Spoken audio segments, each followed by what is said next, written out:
बेताब बादलों ने इस शाम को सुरमई बनाया है। नियत है बरसने की। आकाश में रंगों के इस खेल को देखकर गांव में खुशियों के गीत हैं, उल्लास के संगीत हैं जो गवैयों के साज के साथ मिलकर माहौल को मखमली बना रहे हैं। गुजरात के इस बन्नी ग्रासलैंड को पशुओं के चारे के लिए आज दुनिया भर में एक माकूल इलाका माना जाता है। यह ग्रासलैंड राज्य के कच्छ का एक ऐसा विशाल इलाका है जहां दूर दूर तक जमीन है और हर जगह पानी नहीं मिलता। आइए जानते हैं इस इलाके की तस्वीर और आबोहवा की तासीर को। पहले यहां सिंधु नदी बहती थी, तब खूब हरियाली थी, जैसा कि दस्तावेज बताते हैं।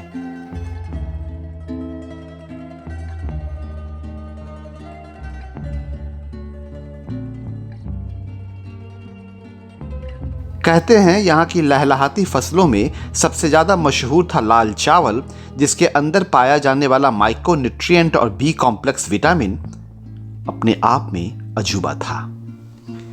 लेकिन साल 1819 में आए भयानक भूकंप ने सिंधु नदी की दिशा बदल दी और वो नदी उसके बाद से आज के पाकिस्तान के सिंध प्रांत से होकर बहने लगी।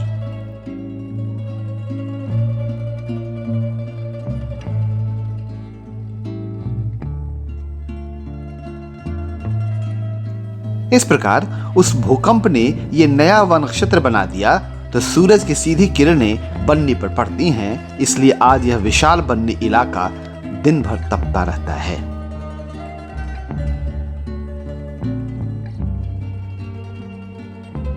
जमीन लगातार तप रही है तो उस कारण चारों ओर बंजर का बोलबाला है।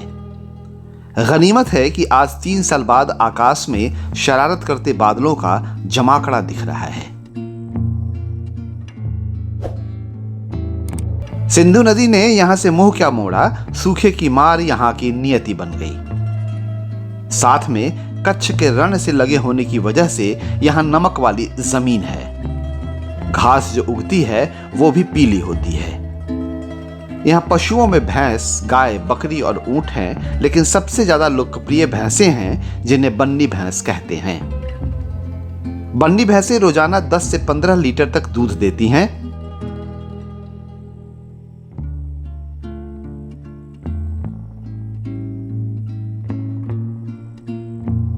इस कारण देश के तमाम बड़े डेयरी उत्पादक बन्नी की भैंस खरीदना कहीं ज्यादा पसंद करते हैं। स्थानीय भाषा में इन्हें कच्छी और कुंडी भी कहा जाता है और जो लोग भैंस पालते हैं उन्हें मालधारी कहा जाता है। वैसे तो बन्नी ग्रासलैंड में दूर दूर तक गांव नजर नहीं आते, लेकिन बन्नी में अगर भीतर तक जाए तो कई गांव और घर बिखरे बिखरे से मिल जाएंगे।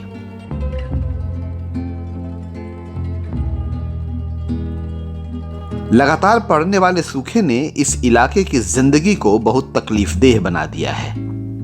कहते हैं पहले मालधारी सूखे के लिए तैयार रहते थे, लेकिन साल 2000 के बाद वो अपनी इस तैयार रहने की आदत को भूलते गए। इसके पीछे जो कारण बताए गए हैं उनमें बरसात के पैटर्न में आया बदलाव प्रमुख है। कच्छ में औसत बारिश 320 mm से ज्यादा होने लगी। तब लोग यह मानकर चलने लगे कि शायद कुदरत मेहरबान हो चुकी है, मतलब बादलों की रंगीन शराफत और खुद को लुटाने की मेहरबानी स्थायी है। ऐसे में लोग ग्रासलैंड में खेती भी करने लगे।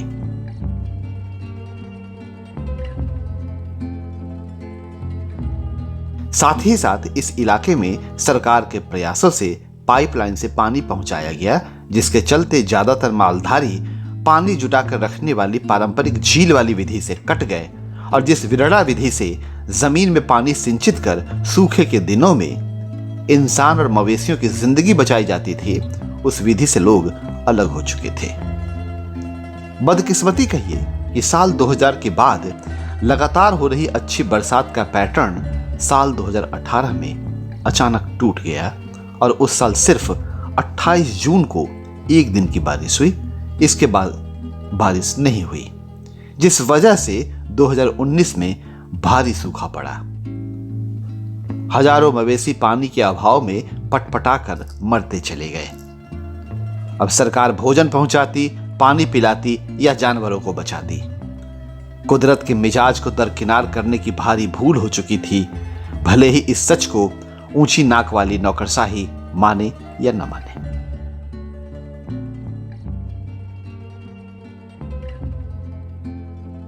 बन्नी ग्रासलैंड में करीब 40 प्रजातियों की घास मिलती है और पशु चारे के तौर पर इतनी पौष्टिक प्रजातियों के घास खाने के बाद इन भैंसों के दूध देने की क्षमता कई गुना बढ़ जाती है। साल 2000 में आए भूकंप के बाद तेजी से सड़कों का निर्माण शुरू हुआ। इसकी वजह से पास के शहर कच्छ तक मालधारियों की पहुंच आसान हो चली।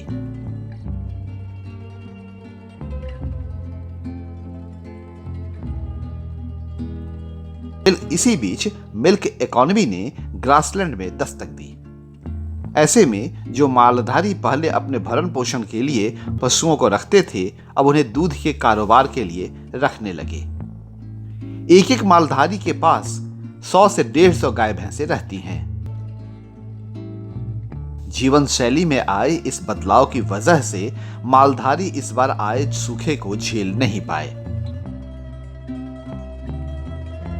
सूखे अकाल के निवाले की भेंट कितने इंसान और जानवर चढ़ गए, असफल हुई नौकरशाही ऐसे मौकों पर शर्मीली और भुलक्कर बन जाती है। हम यदि मानकर भी चलें कि सरकार चाहती है कि लोगों की जिंदगी में सहजता आए, फिर भी कुदरत की मर्जी को दरकिनार कर योजनाएं तय करना अक्सर भारी खामियाजा साबित होता है। प्रकृति की प्रतिक्रिया और उसकी ललकार को झेलना आसान नहीं होता है। बन्नी ग्रासलैंड धरती के करवट लेने का नतीजा जरूर है, लेकिन जीने के जुगाड़ के तौर पर पशुपालन की जो संस्कृति विकसित हुई है, वह समूची दुनिया का ध्यान अपनी ओर खींचती है। प्रकृति को सम्मान देकर बन्नी के उसी के मन के मुताबिक विकास के रास्ते पर लाएं, तो आइंदे 2019 का दोहराव नहीं होगा। अमरेंद्र किशोर, डेवलपमेंट फाइल्स, नाना शारदा गांव, जिला कच्छ, गुजरात।